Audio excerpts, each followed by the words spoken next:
Stop the Week with Robert Robinson.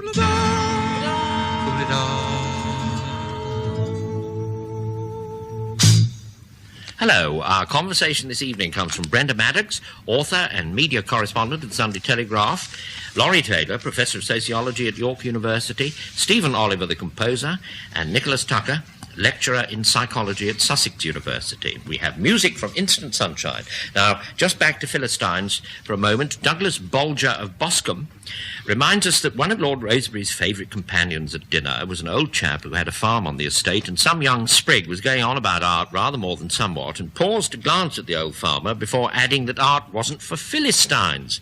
And the old fellow said, "What's all this about Philistines? What do you mean by Philistine?" And my Lord Rosebery said, "Well, old chap, let me tell you, a Philistine is a man who is being annoyed by the jawbone of an ass." I say, yes, as chestnuts go, that's one of the best. It went over the shoulders of all in the studio here. Stephen's pretending to laugh. He'll get it in a minute, it's all right. Penny'll drop. Oh, a correspondent writes to tell me he has a Romanian sports jacket. I'm in receipt of all sorts of confidences like this. It's what makes the job worthwhile. And he says, as soon as he looked inside the collar and saw it came from Romania, he started to wonder what was wrong with it. Now, I know what he means. Indeed, as I read his letter, I found myself conjuring up the image of a Romanian sports jacket as being very short, with the square look that jackets have when you see them hanging on poles in fields to scare birds, woven from some dark synthetic fibre and shot through with gold durex to ward off the vampires. I see a Romanian sports jacket as incomplete without peg-top trousers and winkle-picker shoes. Now, there's dreadful prejudice, it is, but as the director of the Consumer Council was saying during the week, the label telling you where the article comes from is a powerful conditioner of expectation. Who has not noted the shoes that come from Yugoslavia and just for a second visualized a man in a bearskin and cross garters, painfully sewing the uppers with a needle made out of a sparrow's ulna? Shameful, shameful prejudice, but it's true if you'll admit to it. Will you admit to it? Well, you're looking horrified, Nicholas. No, I'll admit to it straight away. I think you're absolutely bang on. But what embarrasses me... That's an old-fashioned phrase, isn't it? well, what I was going to say... A lot in the war, bang on. In fact, if you listen, Bob, it leads seamlessly to what I was going to say, which is that all my visualisations are so terribly out of date. They embarrass me. I mean, for example, if I see something is made in Japan, I'm quite happy with things like stereos and videos, all those little fingers. But I saw a Japanese bicycle the other day, and I couldn't accept that because my immediate visualisation was of, I hate to say it, a Japanese pulling a rickshaw. And this is the out-of-date world of Irish linen, Italian spaghetti, Swiss-made clocks, Belgian chocolates, Dutch clogs. It's all based on something that probably one was brought up with picture books that belonged to one's grandmother 50 years ago. I dare say, I think the theory would hold water. I think I've had what can only be called Romanian periods in my life. You know, periods when I thought if a Romanian jacket was available, that would be an appropriate one, because I realised when I started to think about this that I'd never, ever quite managed to buy any clothes at all, except what's one powder blue safari suit, which was actually labelled made in France. You know, I've never ever felt myself able to wear anything. When I see that, it stops me buying it, because I think that to put it on would mean that I had to walk in a particular style. The only thing I ever did years ago when Alexandra, the tailor, if you remember Alexandra, vividly, managed to do a deal, I think, with Pierre Cardin, and they then produced these things which are rather like working-class wedding suits, which were made in this particular sort of light blue colour, and I did adopt a Pierre Cardin for a time.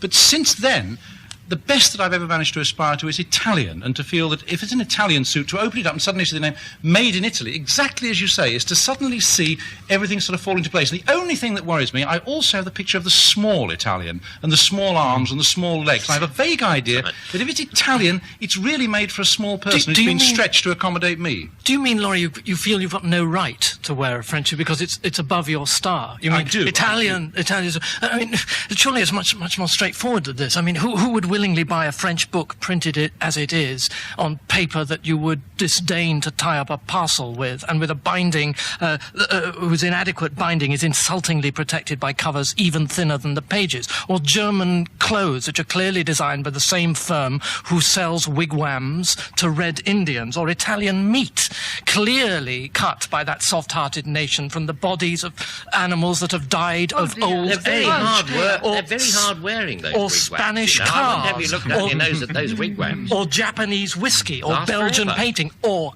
See you out. God save the mark, Russian pop songs.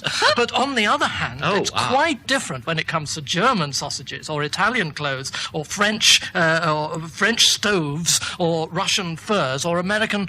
Well, I can't quite think of anything that one would willingly buy from America. Wigwams. I can't- Wigwams. You'd be all right with those. I tell you. The odd trident Certainly, missile, yes. apparently, is Yes, quite I popular thought, with some. yes. Let's hear from you, my dear. Indeed. But such an open invitation to reveal prejudice makes me acutely uneasy. I mean, I'm sure there are people of the Race Relations Board advancing toward their radios with their tape recorders this very minute.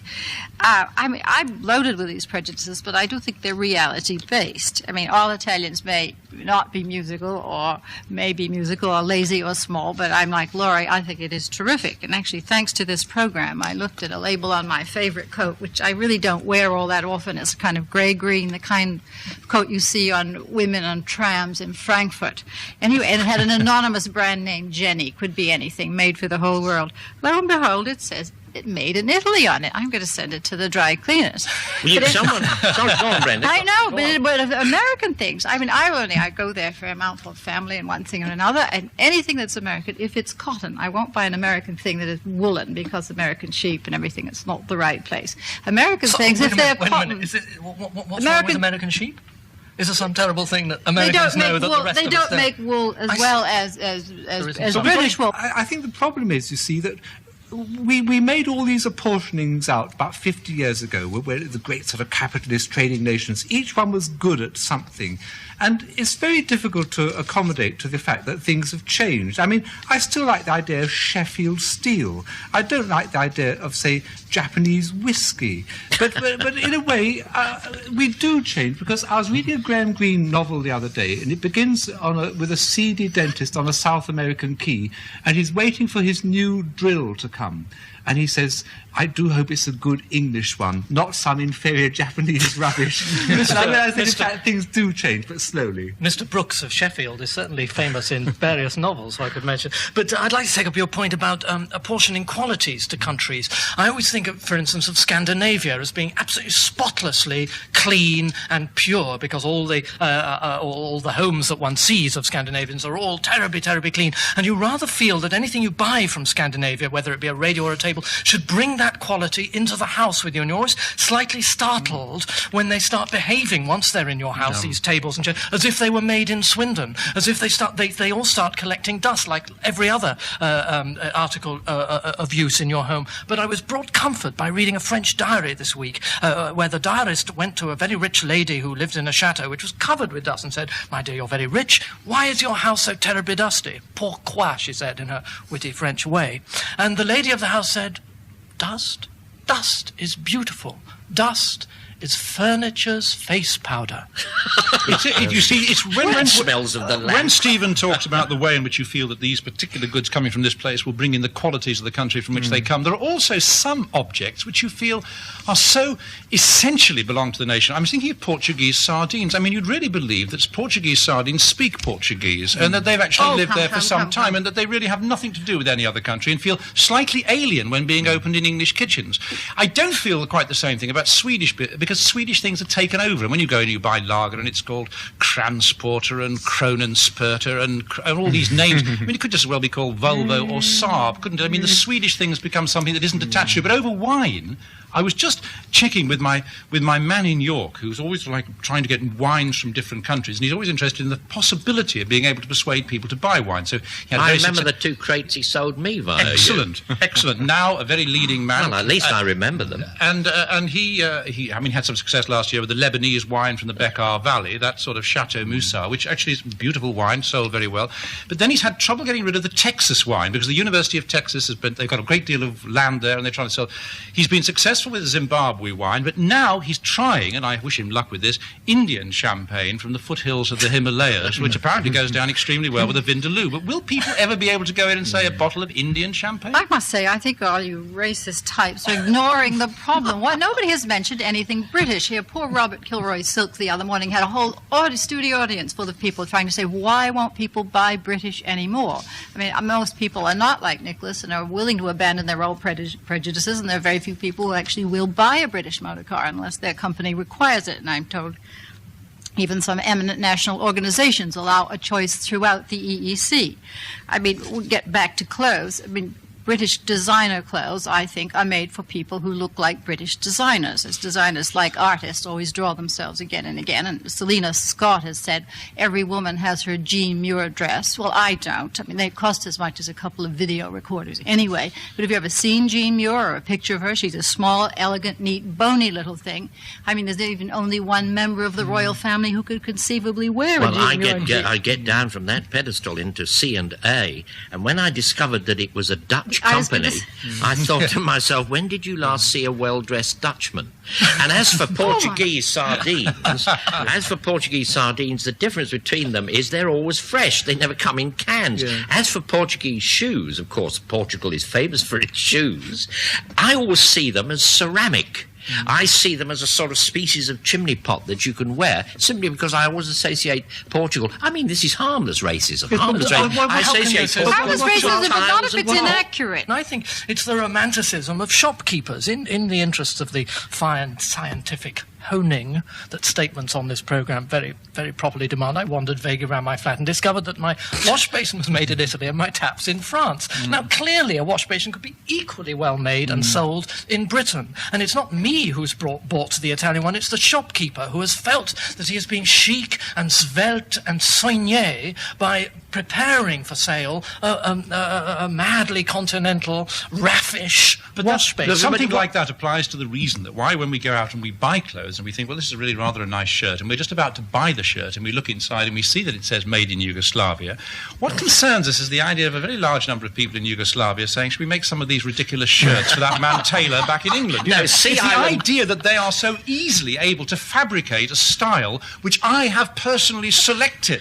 You see, I actually believe there's a place called Sea Island, or there's a kind of a generic. Is it? Well, there. Don't spoil it for me. I mean, there's a deal. Let me run on my sword first, and then you can tell me what I've done. But Sea Island cotton. I thought it was really basically a brand name, but I do see it as coming from one of these wonderful Arcadian places in 28 different subtle and delicious flavours, and made by prelapsarian innocents who, as it were, well, don't wear clothes themselves on these sea islands or in this place, this paradise, but they know that the outside world does need its fig leaf, and they don't come any finer than in Sea Island cotton. What the hell the difference between Sea Island cotton and cotton tout court might be, I don't know. That's why you have to be so terribly careful. I mean, the very last last but one pair of glasses that I bought, that I walked around with, and I thought there was no indication of anything, any sign of them. And then somebody said, I see that you bought the Christian Dior glasses. I said, what? And there was a little, they pointed out, there's a little CD, little logo on the side. So I immediately abandoned these, chose another pair, which I thought struck a nice, I don't know, sort of like sophisticated provincial look, I thought was what I was after in a way. Something sort of like, a tiny bit north of Grantham, but not too far. And I was wearing these, and I took them off and looked, and in tiny letters alongside, Grantham's not neutral, along the line, it said Sloane. I think you can go mad on this. I actually heard someone the other day in a restaurant in York actually sort of called someone over and said, excuse me, but does this gatto really come from the Black Forest? But I think we should also mention the way that advertisements shamelessly play up all these images. I mean, do you remember that nice one of a beaming black man saying, I come from Jamaica, where the rum comes from. Now, that's good. It makes you buy Jamaican rum, but you'd never buy a Jamaican computer because you'd think everybody was drunk. It's rather like... it's rather like... I think that's Bob's favourite wine, Le Piador. I mean, the more... get Bob going on there. The more a country emphasises one thing, in a way, they're shooting themselves in the foot for all the other things they're trying to make. It's quite but what about the Japanese? Look, the Japanese... Are we going to be rude about the Japanese? I was going to be rude about the Russians. The world has been turned on its head, if you don't mind me saying so. You remember when the Japanese weren't the grown-ups, they were the ones who imitated what the grown-ups did. And now they're the grown-ups, and the rest of the world imitates them. They've got the cars beautifully. But what they haven't quite hit off is the westernised names or nomenclature that you have to apply to motor cars, because no one would willingly, or rather, let me say this, anyone who owns a Datsun Cherry or a something or other Sunny would change the name if he could. It isn't quite right. It's not it's too desperately diminutive. But one of these days they'll get that right. I mean, it doesn't matter. They've got the engineering right miles away. What a dramatic transformation that is. I mean, you can remember the schoolboy jokes about the idea that in Japanese they couldn't make anything. I can remember the story was, which nation makes the most cold cream? The answer was the Japanese. You know, and I can remember it was like a joke We should know. This is Let me tell you, that although these prejudices, most people have the same prejudice about the country called polyester. That's the thing they avoid on the label. There is seduction, isn't there, in the very name of a race? I myself, for instance, wouldn't, on the whole, if someone said, would you like to come to a musical, I would say, fine. And then they say, would you like to go to a Russian musical? I would think, well, on the whole, no, I'd rather die. But if I don't myself smoke cigarettes, but if someone offered me a Russian cigarette, I would be seduced by that. There is something infinitely glamorous about smoking Russian cigarettes, and I would like to do it to see if you feel like a French temptress or whoever those people Well, are. I'll tell you this, old son, you don't look like one. You certainly don't. And on that A note, man can dream. if ever I heard a cue for song, I just delivered one, really. And the lads are going to sing us Body Fatigue. Master of the segue. I'm dog-tired, I'm deadbeat, I'm wrecked, I'm stooped, I'm flaked out, washed out, clapped out, pooped. I'm a crock that's packed up, I'm whacked, I've cracked up. The very thought of work is such a pain. Just to close my eyelids is a strain. Life's so dreary, I'm so weary. When it comes to fatigue, I'm top of the league. The early birds chasing the worms are all scurrying round my lawn. The sun has been busily rushing across the blue sky since dawn. When I hear a bee buzzing for honey, I bury my head and yawn. Where do eager beavers get such drive? I feel weary trying to stay alive. Commuters commuting to work are all rushing to catch a train. As I lie in bed so exhausted and leave them to take the strain, I cover my head with the bedclothes, but still I cannot refrain, wondering why I can't get out of bed. Am I still alive or am I dead? I'm all in, washed out, flogged out, drained. I'm staggered, knackered, deadbeat, pained. Vitamins and ginseng have left my liver wincing. Every cell inside me wants to sleep. I'm so tired it hurts just counting sheep. My strength has faded, I'm tired and jaded. For body fatigue, I'm top of the league. I gaze at the washing up mounting each day in the kitchen sink. It's growing so fast it could drive a more sensitive man to drink. All I can do is just watch it, I haven't the strength to think.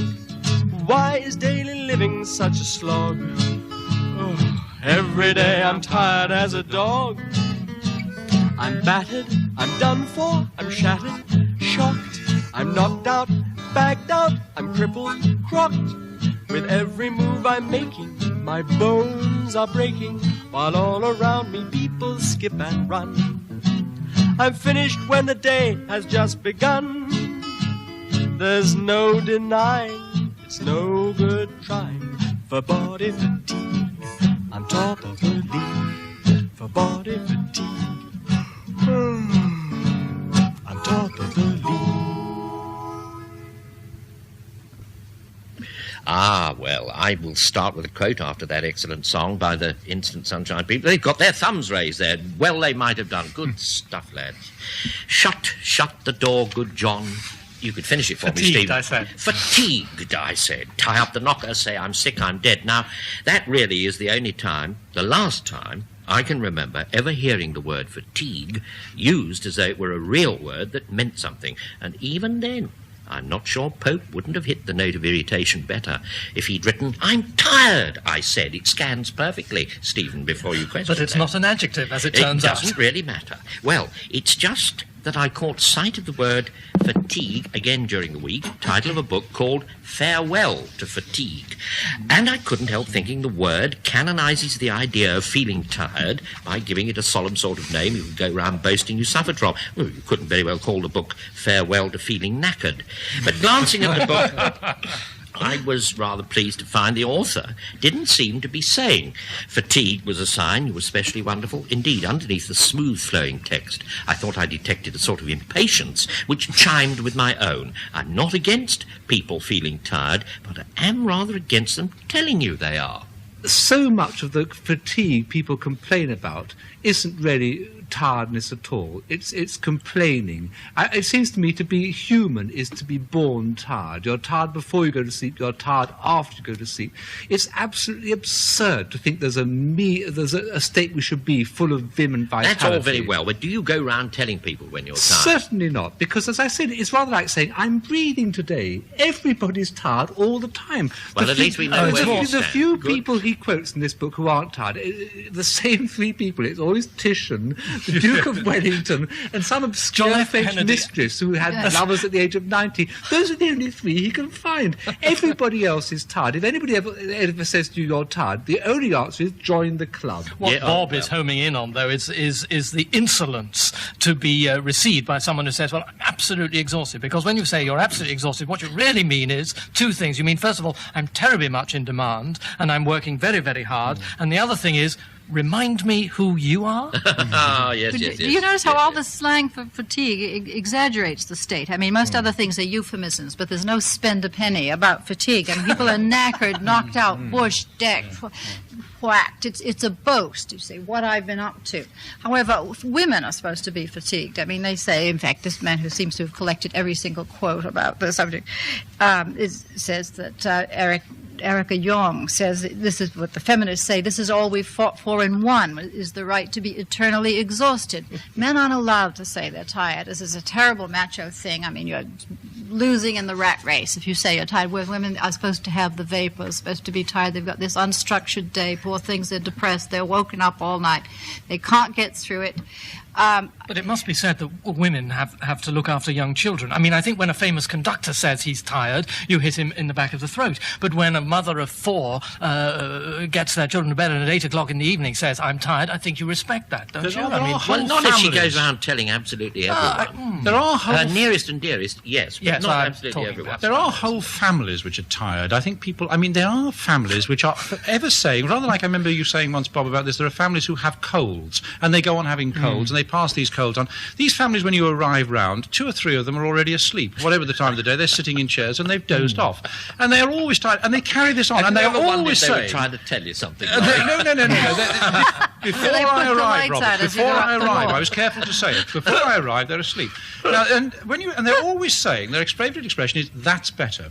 They're always saying, that's better. Now, as soon as they walk into the kitchen and they make a cup of tea and they come down, they sit down and they say, that's better. They sit down there. When they get on the bus and they sit down the seat, they say, that's better. When they get in a cafe, they sit down after doing 2-minute shopping. That's better. They live in a that's better world. Now, I can only assume, as it were, that particular culture is one which is allowed. I mean, Nicholas says it's culturally outrageous. It's one where really the whole life is lived out in terms of sleep decrement. I didn't get very much sleep last night, or I had 2 hours, or I'm overtired. Do you remember that dreadful thing of saying, now, don't you talk to me like that, you're obviously overtired. What a dreadful expression it is. Some lives are constructed around the whole concept of fatigue. The that's better is fine. It just occurred to me, I had an uncle who, his version of that's better was I.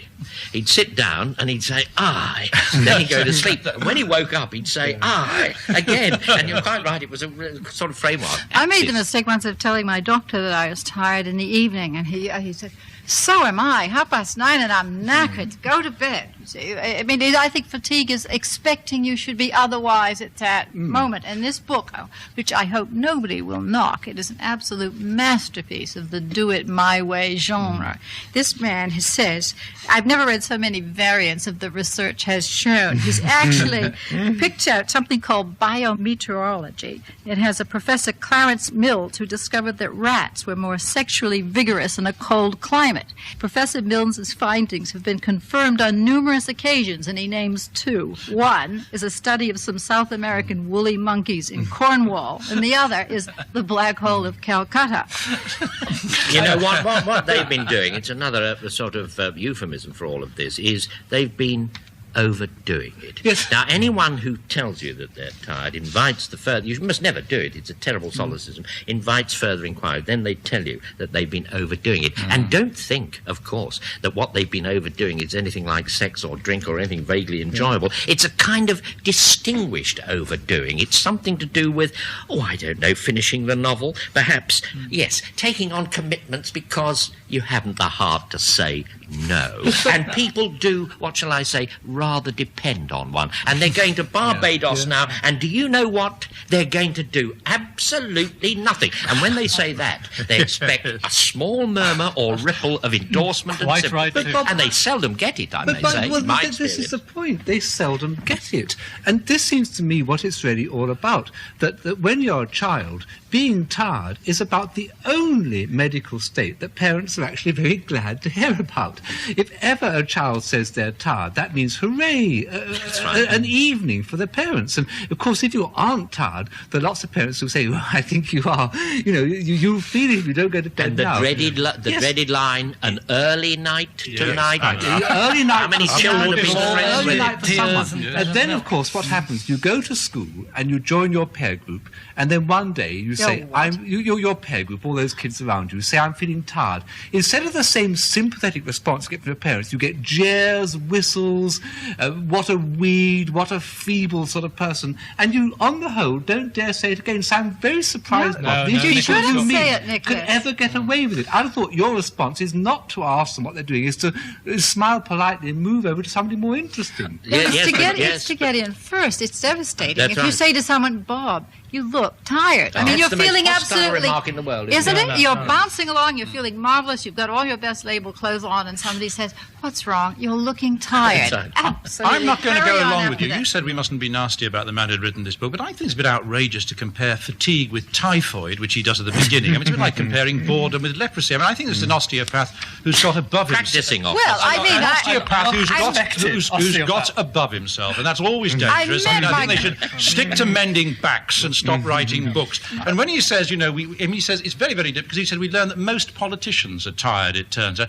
They should be. I mean, if people go on repeating the phrases in the way that they do, Absolutely. hour after hour after hour, they deserve to be And tired. how do they manage to stay awake saying all that? One think often you asks oneself. grotesquely underestimate the importance of tiredness. I think it is it's absolutely like typhoid. To be tired is to pay a tribute to a real change in human consciousness. There have been very, very few of these in the world. There was apparently one around 1200 where people suddenly started believing in romantic love. Tiredness reached the consciousness of man. It is 1601 when a man in black comes onto the stage and says that to him the uses of the world seem weary, flat, stale, and unprofitable. You've got the adjectives the wrong way round, but it's When understandable. Hamlet says this, he is beginning to weave a thread of consciousness that goes through 4 centuries until the girl at the beginning of The Seagull says, I am in mourning for my life. That's what tiredness is. Tiredness. Wait. Tiredness is not having anything that's worth not being tired for. Tiredness is being married to a lady called Phyllis, because I knew a chap, and I still know him, changed the names just a trifle, but he was married to a lady called Phyllis, and you can't say that of Hamlet. You cannot say that of Hamlet, and you will not in my presence. And you'd say to him, you'd say, how's Phyllis? And he'd say, I wish I could just get the way he did it, oh, tired, you know. And he did it in exactly the way Phyllis, who played a lot of bridge, had taught him to say it. As You're though playing she straight was into my tired. hands. I hope I am. I mean, no You hands mean I'd you're sooner be agreeing in with to me? play into. All Bedlam I and say Parnassus is left out. He's hinting at a sort of sensitive deprivation of something or other which coarser spirits like, may I say it, Stephen, you and me, could only really guess at. And if the chap goes on a bit, you see a look in his eye as who should say, living with Phyllis, a bit of all this heroic fatigue has rubbed off on him. And if you knew him a bit better, he'd turn out to be a bit of a hero too. I wasn't playing into your hands. It Yes, was quite it is. the You are opposite of what describing you're the saying. melancholy man. You haven't Rubbish. talked. Rubbish. I'm totally- talking about the utterly pretending person. But, Stephen, isn't Her that what name you're is talking Phyllis. about? Do you think that the emotions people pretend about are any less real than the ones they feel? Another time, I think, that one. That's a jolly No, good but this discussion. is what you're talking about, Stephen, aren't you, really? You're talking about depression. Ah. That no one likes to say at a party, I'm depressed. I mean, that's the quickest way to empty a room, I'd have thought. It's contagious. But to say, I'm tired, seems to me often a sort of code for saying I'm a bit miserable. And people say, are you really? And if you're lucky, they'll be a little bit nice to you for a few moments, and then you'll feel a little bit better. better. I wanted to say, Laurie, when you wanted to say a kind word about the author, I mean, I'd ask for it only because you have to feel sorry for any author who wrote a book last year purporting to discuss a modern plague and then talks about listlessness. I mean, the claims for this book are so sweeping that it could actually not be advertised on television. He's selling his Vitality program, which involves eating a lot of oranges. And he drinking says Horlicks as well. you'll gain... Listen, great comfort to us all. Norman Fowler seriously wrong, should be buying this book. You will gain a slimmer figure, greater strength, better posture, sounder sleep, relief from tension, an enhanced sex life, and a reduced tendency to disease. Any disease? That's why I was should be delighted to told. see the way. I mean, he talked about, of course, of changing your lifestyle, walking for 3 hours a day. It did remind me of one of Milton's jokes, about the doctor who recommended a 3-mile walk a day to the patient, who then rang up and said, "I'm now at Land's End. What do I do?" Anyway, Milton tells it better. But I think that if you're going to admit, if you're going to much better. Perhaps he has a better, more attentive audience. I think maybe if you are going to talk about tiredness, then you should reveal your tiredness in a tiny little package. And I think that's what Mae West did when somebody came in and said to her after a day filming, they said to her that 10 men are waiting outside to meet you, and she said, "I'm tired, send one of them home." Every now and again, I have the feeling of total fatigue. I can't get one leg in front of the other. I can't go up a hill. And I say to myself, now I know what it's like to be really tired. And guess what? I wake up. Because it's a dream. The total fatigue we're all talking about exists in the dream. In real life, you can feel tired and something nice can happen. Next moment, all that feeling of tiredness goes. Well, It's you all will. an illusion. I would say, if you're not going to be so boring, as to say that you are tired, because I remember that was a problem. Don't say it at all. I can remember that was a Don't do problem that something happened to about it. Robert Don't say Benchley, because when he was talking about the fact at parties that he never knew how to say that he wanted to go, because he always knew that he shouldn't say "I'm tired," because that was a boring thing to say. He knew the correct phrase because he heard other people say it was, "I'll just be toddling along then." But he could never bring himself to say the word toddling. And he used to notice that one party that he particularly went to, he was standing there at 2 o'clock in the morning, and eventually the only other person in the room, who turned out to be the host, said, "Well, I'll be toddling along then," and went up to bed. Brenda mentioned that interesting condition called listlessness, and there was another thing called lack of vitality. It was one of the famous chronic conditions. I really think our friend, the author here, is trying to revive the great era that was the 30s and the 40s of listlessness and lack of vitality. It was instantly corrected. I've written the names down here by swallowing something called bile beans, if I haven't got it wrong. It was the era of the tonic. You got green stuff in bottles called tonic phosphates. You had Parish's chemical food, Sanatogen, or dear old Wincarnis tonic wine, transform a 7-stone weakling into, Albert Schweitzer. But lack of vitality went with another phrase that's vanished, superfluous hair. Now, I mean, it's a wonderful concept, superfluous hair, as though nature had got the accelerator stuck. And unless you smothered yourself in hair vanisher, you'd be covered with the stuff. But I only want to say this, all these concepts vanished from the world one Wednesday in, I think, 1949.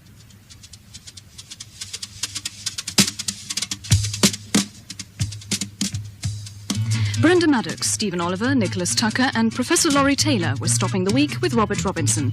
Instant Sunshine provided the musical interlude and the programme was produced by Michael Ember.